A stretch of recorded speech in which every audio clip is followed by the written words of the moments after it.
বলবো, তোমরা মন দিয়ে শুনবে। ঘটনাটা অতি বাস্তব ঘটনা, যেটা আমার জীবনে ঘটেছে। জানি না এটা ভুল করেছি না ঠিক করেছি, ঠিক ভুল তো করিনি, অবশ্যই ঠিক করেছি।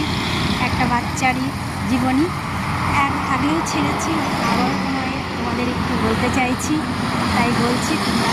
স্পটে ঘটনাটা হয়েছিল।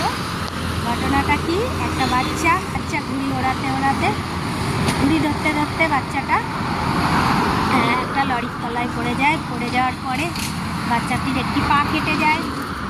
বাচ্চাটা এখানে পড়ে দাপাচ্ছিল, পাড়ার সবাই এসেছিলো, সবাই দেখছে, পুলিশও ছিল।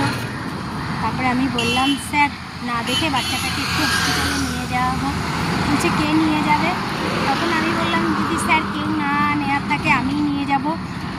সঙ্গে সঙ্গে বাচ্চাটিকে আমি ট্যাক্সি ধরে, আমার বাচ্চা স্কুল থেকে এসেছে সবে, আমি খবরটা শুনে দৌড়াতে এসে আমি এই খবরটা শুনে আমি সঙ্গে সঙ্গে বাচ্চাটিকে হসপিটালে নিয়ে যাই ট্যাক্সি ধরে।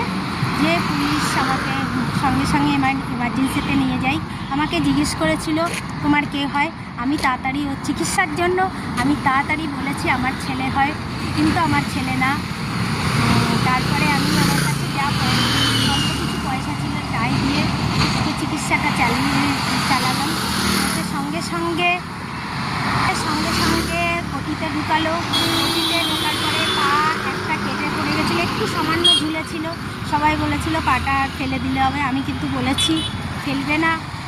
আমি নিয়ে গেছি সঙ্গে সঙ্গে। তখন ডাক্তাররা বললো তোমার কে হয়, আমি বললাম আমার ছেলে হয়। সঙ্গে সঙ্গে ওর চিকিৎসা হলো, ওকে ওটিতে নিয়ে গেল, ওর চিকিৎসা হলো।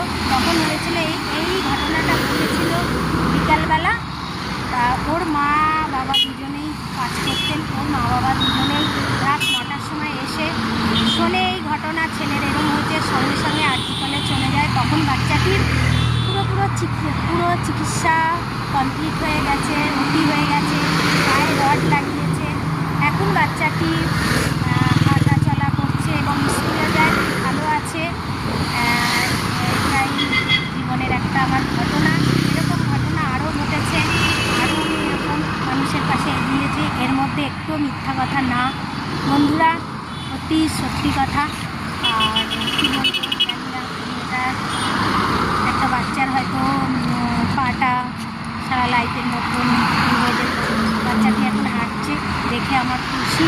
এখানে দেখাবো, বলে আমি